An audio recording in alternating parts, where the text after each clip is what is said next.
Huwag mawawalan ng pag-asa. Darating din ang ligaya. Ang isipin mo'y may bukas pa na mayroong saya.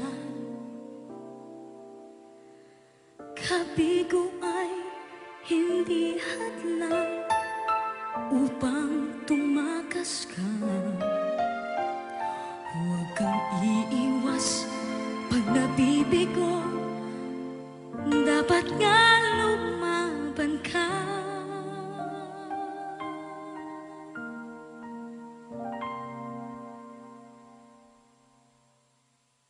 Ang kailangan mo'y tibay na